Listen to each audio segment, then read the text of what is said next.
YouTube, what's up? On my fourth day fasting, of course, it's a waxing moon, so that's what we should all be taking advantage of to work with the cosmos and not against. So, distrust and soulmates. We're going to get into that real quick. Distrust, of course, is the most comfortable position, and comfort killed the cat. So, that's just that simple. Failure, what comes with failure? Comfort comes with failure. So, of course, that's stagnation. Comfort is stagnation. Comfort is attachment. There's really no separation between these things. It's like different words to describe the same plight, I guess you could call it.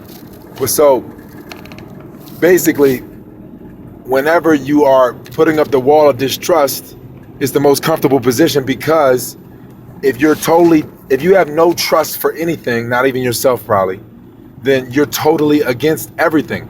That is the epitome of experiencing separation. That is the epitome of experiencing hell. That is the epitome of experiencing the 3D. Because of course we don't want to feel alone, which is all one, which is ourselves. So since we don't want to feel ourselves, we want to feel as though we're not alone. Only way to not feel alone is to feel as though there is something against us. But it's just us pushing against us to the point where we get so numb and tired that we don't realize that we're touching ourselves. But let's get to this soulmates thing. Okay, so as far as soulmates go, the day that you meet your soulmate is the day you begin to lose them. So that's why you should cherish every second, every breath. I don't want to say second, every breath, because we live breath to breath. So once you meet them, that's in the flesh though. That is the day in the 3D, in hell. Once you meet them in hell, in the 3D, that is the day you begin to lose them and find yourself. Because, of course, we all die all one. You know what I'm saying? Unless you're a suicide bomber. It's a funny joke, right? But anyway, no, seriously though, we all die all one. You're born all one, die all one. Born alone, die alone. So if that's the case, then we got to realize that we have already been meeting this soulmate way before we met him in the 3D.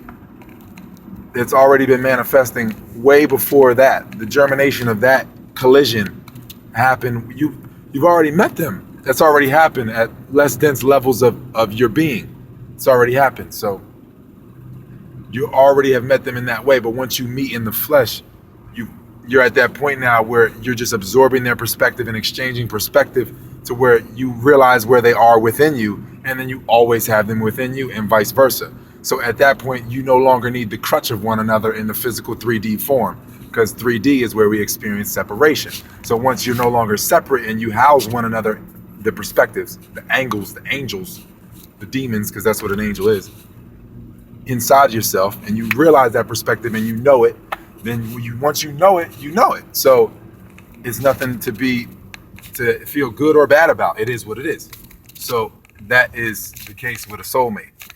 They just pretty much remind you of something within you that is them. So ROYALT512 at yahoo.com for the PDFs. You can get 28 PDFs for $100. The iManuel is $10. It's sold separately. So check those out. Check that in. LUCI_FER69 is the IG. So check that out. Check that in. No longer on Facebook. So, cheer.